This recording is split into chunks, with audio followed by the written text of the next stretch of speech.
मकर संक्रांति के दिन भूलकर भी ना करें ये 10 काम, वरना रातों रात हो जाओगे कंगाल।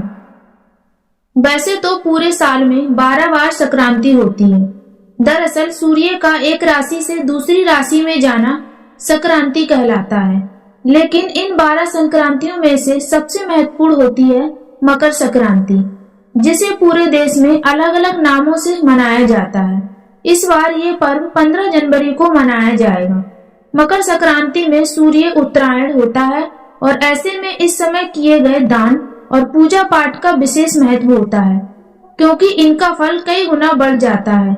कहा जाता है यही वो समय है जब सूर्य अपने पुत्र शनि से मिलने आते हैं और शुक्र का उदय होने से इस काल को शुभ कार्यों की शुरुआत का समय भी माना जाता है। यही वजह है कि मकर संक्रांति के दिन जहाँ कई काम करने से सुफल मिलते हैं, तो कई काम बिल्कुल ना करने को कहा जाता है। आज हम आपको बताएंगे कि वो कौन से 10 काम हैं जो संक्रांति के दिन भूलकर भी नहीं करने चाहिए। नंबर 1, नहाने से पहले बिल्कुल ना करें ये काम। कुछ लोगों की आदत होती है वह बिना नहाए चाय आदि पीकर बिस्किट या कोई स्नैक्स खा लेते हैं। अगर आप उन लोगों में से हैं तो कम से कम मकर संक्रांति के दिन तो बिल्कुल भी ऐसा ना करें। इस दिन की मान्यता है कि गंगा या किसी अन्य नदी में स्नान और दान करके ही कुछ खाना चाहिए। अब अगर किसी नदी में नहीं नहा सकते तो कम से कम घर में इस दिन सबसे पहले नहाने का ही काम करें। नंबर 2, महिलाओं को नहाते वक्त ये काम नहीं करना चाहिए। इस दिन की मान्यता है कि महिलाओं को इस दिन नहाना नहीं चाहिए। यही नहीं, इस दिन महिलाओं को दांत ब्रश करने की भी मनाही होती है। नंबर 3, तामसिक भोजन का सेवन ना करें। मकर संक्रांति के दिन आपको भूलकर भी तामसिक भोजन का सेवन नहीं करना चाहिए। ऐसे भोजन से आपके स्वास्थ्य पर बुरा असर होने के साथ आपके मन मस्तिष्क पर भी इसका बुरा प्रभाव पड़ता है। भूलकर भी मकर संक्रांति के दिन मांस, मंद्रा और लहसुन प्याज का सेवन ना करें। मकर संक्रांति के दिन आपको सबसे पहले सात्विक भोजन का भोग लगाना चाहिए, उसके बाद ही भोजन ग्रहण करना चाहिए। नंबर 4, मकर संक्रांति के दिन ना करें मंदिरापन। मकर संक्रांति के दिन आपको भूलकर भी मंदिरापन नहीं करना चाहिए। इस दिन मंदिरा का सेवन आपकी आर्थिक स्थिति को खराब कर सकता है। यदि आप इस दिन शराब या किसी अन्य मादक पदार्थ का सेवन करते हैं तो ये आपके घर की सुख समृद्धि को नुकसान पहुंचा सकता है।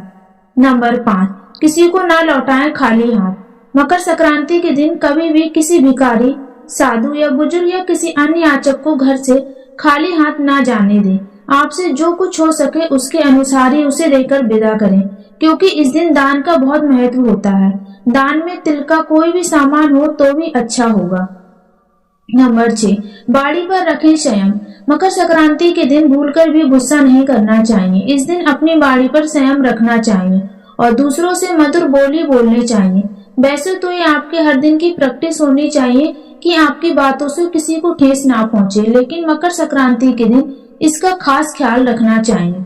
नंबर 7, पेड़ों के साथ ना करें ये काम। मान्यता है कि इस दिन चाहे घर के अंदर हो या बाहर, पेड़ों की कटाई या छटाई नहीं करनी चाहिए। इसके लिए आप कोई भी और दिन चुन सकते हैं।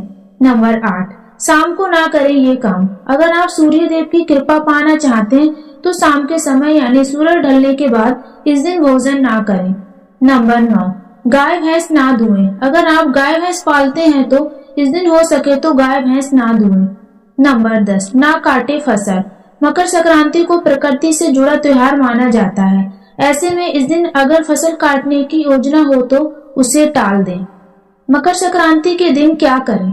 नंबर 1, पवित्र नदी में स्नान करें। इस दिन गंगा जैसी किसी पवित्र नदी में स्नान करने से आपके समस्त पापों की मुक्ति मिलती है और सभी मनोकामनाओं की पूर्ति होती है। ऐसा माना जाता है कि इस दिन की शुरुआत आपको नदी में स्नान करने से ही करनी चाहिए।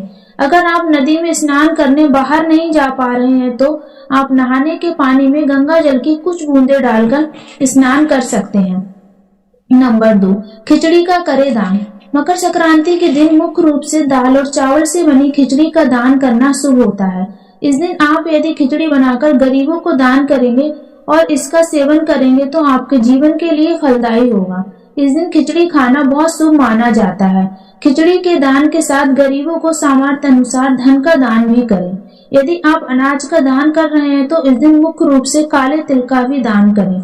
नंबर 3, सूर्य को जल दें। मकर संक्रांति के दिन यदि आप सूर्य को अर्घ्य देते हैं तो आपके लिए बहुत शुभ माना जाता है। सूर्य को जल देते समय आदित्य हृदय स्रोत का पाठ करें। सूर्य को जल देते समय पानी में कुमकुम और काले तिल जरूर मिलाएं। अगर आपको हमारी वीडियो अच्छी लगी हो तो प्लीज वीडियो को लाइक करें, शेयर करें और हमारे चैनल को सब्सक्राइब करें। वीडियो देखने के लिए धन्यवाद।